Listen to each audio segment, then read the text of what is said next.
am Cam McKinney, and this is my podcast. It is called Head to Head, where I will be looking at current athletes and how they match up against each other.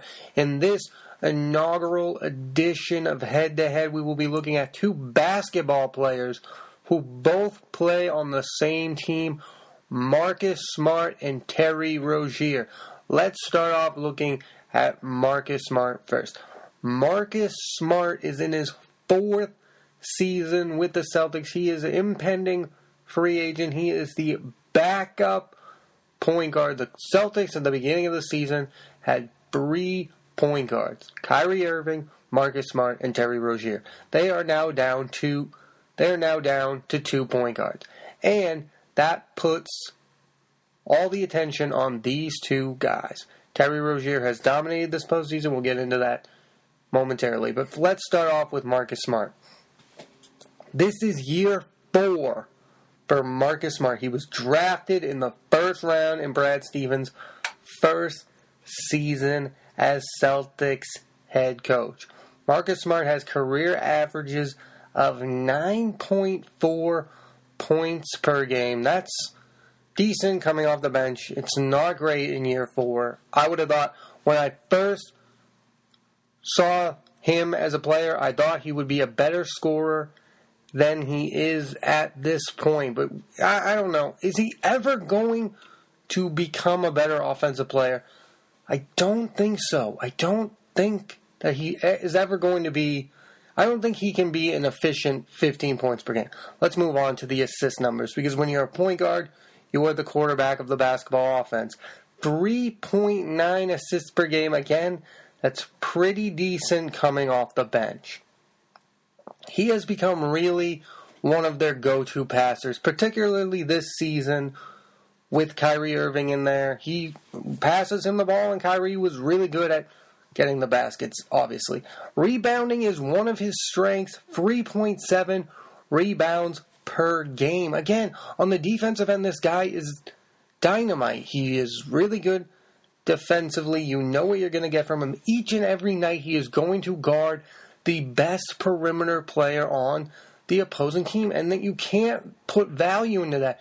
We live in this generation where the Rockets are dominating this year because the math says they are. There's no number that tells you how realistically good Marcus Smart is. It's all your opinion. It's all my opinion how good Marcus Smart is. It's all other people's opinion of how good Marcus Smart is. We don't really have a way to quantify the value that is Marcus Smart. I've watched him shut down people. The toughness he adds to this team, you can't put into perspective what that means to this team. When he was out this season with injuries, they looked bad. When he punched a wall, literally, when people say you hit the wall, it means you're tired. No, Marcus Smart literally hit a literal wall picture. He was so angry. He was out. I don't know what he adds to a team, but you can tell that he's adding something. He doesn't do it in the way that we rate stars. It's so easy to be like, that guy scores 20 points a game. That's how I know he's a good player. When the guy doesn't do that, it's all opinion. I think Danny Ainge and Brad Stevens know Marcus Smart's value way more than I do. But let's look at the other offense numbers that are troubling. He has 29% from three-pointer. About average is 35%. That's where I mark the line of you're decent or you're bad. If you're below 35%, you shouldn't be taking as many three-pointers as Marcus Smart takes. He is at 29% career three-point shooter. Again, last postseason, he showed that he can hit clutch shots. Marcus Smart is clutch. He has that, the end of the game, he's maybe going to hit a big shot, but the consistency is troubling, clearly. He doesn't hit them out. And he takes them, I remember the one year the Celtics had Rasheed Wallace on the roster. He takes Rasheed Wallace type threes. And we don't need Rasheed Wallace type threes when you're playing with... He's played with Isaiah Thomas. He's played with Kyrie Irving. He just can't seem to get it out of his mind that he needs to score. He needs to take that, like, Dennis Rodman mole of, like, I'm not going to be the guy. He can't get it through his head. He's not one of the guys who should be taking these shots. Maybe in clutch time he's like Robert Horry. I don't know. There was always that weird thing with Robert Horry where he was bad at shooting, but then when the moments were clutch, he turned out to be a really good shooter for some reason. Again, I don't know. Career field goal percentage, 36%. Way below average. Most, if you're a point guard, 42% I'll take. You know what I mean? Nobody shoots 50% when they're a guard because they take too many shots. But the frustrating thing with Marcus, he takes 9 shots per game for his career, and he can only hit 36% of them. He doesn't have a big workload, and yet he still can't make... It's frustrating that his offense hasn't reached a level that is consistent enough. People forget that Marcus Smart had a chance to be the starting point guard. When they first got Isaiah Thomas, this is what most people don't remember. Isaiah Thomas was the sixth man, basically that first half year. And then Marcus Smart lost the starting point guard job because he doesn't do offensive things that point guards are supposed to do. You have to be able to score efficiently. At some point in your career, you can't just be... I don't know if his defensive value is what is worth keeping on this team for that long. I don't know. I like Marcus Smart in instances, and then I hate Marcus Smart in other instances. Now let's talk about the guy he's going head-to-head in this podcast with, Terry Rozier, another Celtics guard. He is in year 3, and this is really the first year that Terry Rozier has been asked to be, I'm not going to say a real basketball player, but he's been in the rotation consistently all throughout this year. Last year and the year before, he's 5 points. He's barely playing. So this year he averaged 11 points per game. That's Terry Rozier. For his career, 7.2 points per game. Again, this year was the really first year he's been able to have a huge workload and play most of the season without being benched and without like being a rookie and being, I don't know, Terry Rozier was never sent down, but there were years past, that's just basketball. Last year, Jaylen Brown was like barely playing, and then this year he's 15 points a game. That's how basketball works for some reason. Assist numbers, 2.1 assists this year, about 3 assists. Terry Rozier is not a great passer, but he's a scorer. 3.5 rebounds per game. Again, both of these guys are really good rebounders, and it looks good on both of them. They're effort players. Terry Rozier is maybe a smidge below Marcus Smart defensively. Again, I feel like Boston has overrated Marcus Smart's defense. He's never been an All-NBA defensive player. I don't know. Again, I don't know the value of Marcus Smart. I think I know the value of Terry Rozier. 35% from free-point. 37 field goal percentage overall. But again, this was the first year we saw what Terry Rozier is. And again, the Marcus Smart thing, I don't know how to quantify his value. And I don't know how to quantify Terry Rozier's value because Terry Rozier is in the playoffs. He's being fantastic. He's making fun of Eric Bledsoe. It's a great old time. As I'm doing this podcast, the Celtics are up 3-0 with Terry Rozier as the starting point guard and not Marcus Smart. The idea that Marcus Smart is being not in the starting rotation ahead of a guy who's in his third year and Marcus Smart being a guy who's in his fourth year, I think that's telling. I think Brad Stevens is telling you the future is more Terry Rozier than it's Marcus Smart. But I want to go further back to the Marcus Smart thing. I feel like Terry Rozier is getting his chance that Marcus Smart had. Marcus Smart had the chance to be the starting point guard. Terry Rozier is now having a chance because of injury. Marcus Smart has now been beaten out at point guard by Isaiah Thomas, who is clearly better than him, but there was a point where we didn't think Isaiah Thomas was a starting point guard. And maybe we're back to that because Isaiah Thomas is not going to get paid this offseason. Terry Rozier looks like a starting point guard. I think most of you can tell who I'm going with this. I think Terry Rozier is going to end up being better, but could Marcus Smart leave the Celtics and become better? I don't think so. I think the Celtics, It's a specific thing. Marcus Smart is Marcus Smart because he's on the Celtics, and Brad is letting him do these things while being bad offensively. I think if he goes to a smaller market like Orlando or Phoenix and gets paid, the numbers are not going to look very good for Marcus Smart. Like, I think of Marcus Smart's free agency the way I thought of DeAndre Jordan leaving the Clippers. If I make DeAndre Jordan the man of my basketball team, I don't think they're going to be good offensively. If I make Marcus Smart the premier scorer in a basketball team, it's not going to look very good. If I make Terry Rozier the main guy, I don't know what that would look like. I don't. There are moments where Terry Rozier is hitting all of his threes. Again, this postseason, Terry Rozier has played way better at home than on the road. But there are signs, like, both guys, what they have in common is energy.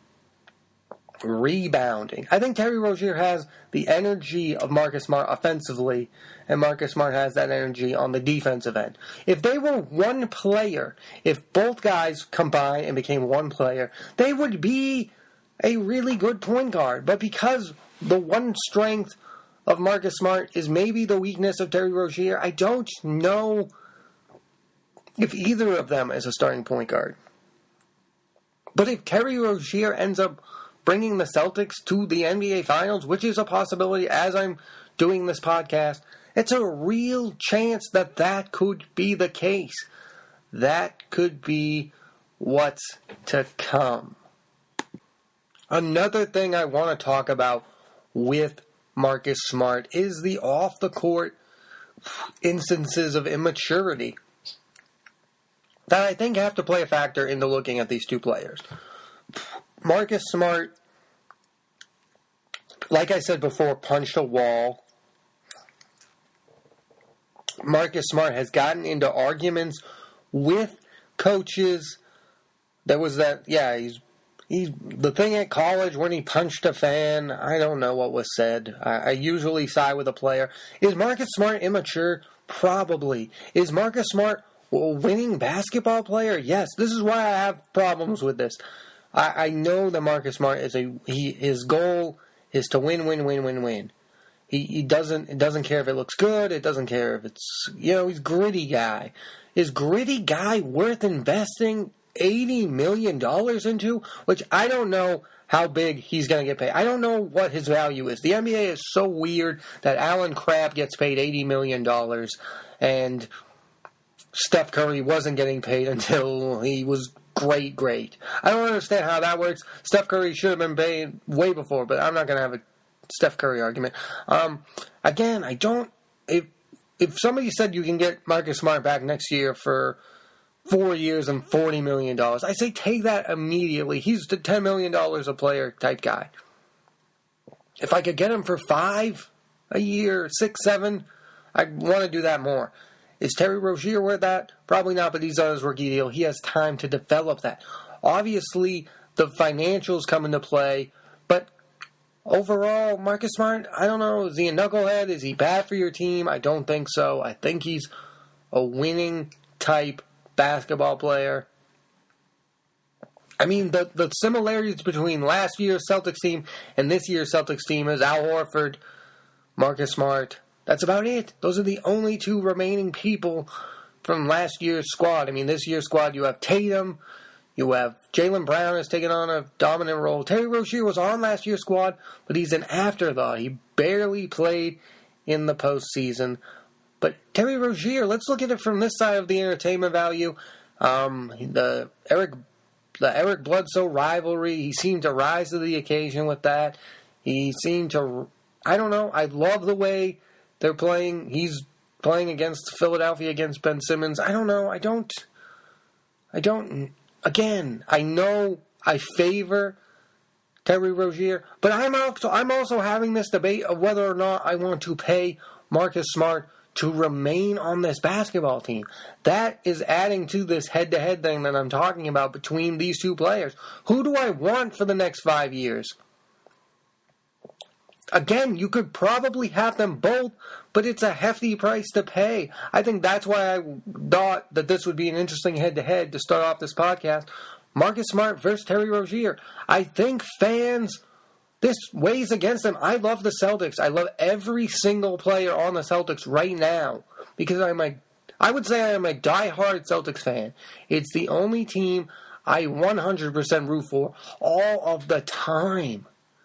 I don't bleed green, but man, I got really upset when the Celtics lose in postseasons. I get really upset when their season is over. The fact that they look like they're going to go to the Eastern Conference Finals makes me excited. But the future of this team is fascinating, and these two players seem to be the reason it is that interesting. What are these two guys going when Kyrie Irving and Gordon Hayward come back? What happens to Terry Rozier? What happens to Marcus Smart? Do they even get minutes on that team? I mean, it's almost impossible to not play them both next year, or not to have them both next year. If you make the NBA Finals, can you not pay Marcus Smart? Can you not give Terry Rozier a bigger role next year based on what you are seeing this postseason? They are two very similar guys, but one seems to be better at offense than the other. Again, 37 field goal percentage and 36 field goal percentage is no big deal. But the 35 from free that Terry Rozier has and the 29% that Marcus Smart has, that is a huge difference in today's NBA where all these people do is shoot threes. You need those guys. Brad Stevens wants 5 guys to hit threes. The stat I heard yesterday, Aaron Baines had 0 threes.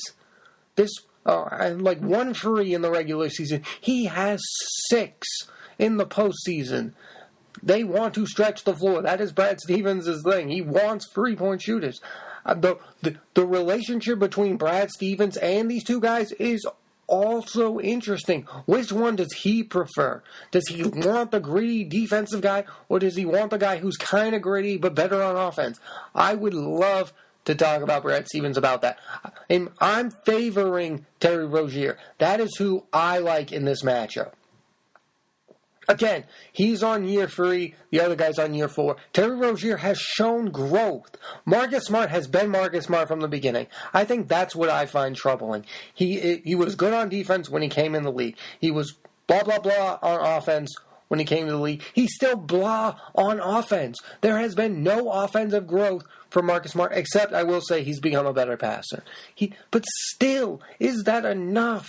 For 4 years, all you do is get a little bit better at passing. I don't think so. Terry Rozier has proven he can become a better scorer. From 5 points to 11 is a jump. Marcus Smart is 7 as a rookie? Now he's 9 for his career. That's not a big enough jump, which is why I think I'm choosing Terry Rozier over Marcus Smart. And I don't know the overall fan base's thoughts. I don't know Celtics fans' thoughts. I don't know basketball fans' thoughts. But Terry Rozier has become the one thing you can't ignore on the Boston Celtics right now. Even with Jason Tatum, a rookie who's averaging 20 points a night in the postseason. Terry Rozier, you have to watch what he's doing. He's confident. You never see Marcus Smart as overly confident because he's not good at shooting. Terry Rozier has the confidence. He's scoring the ball.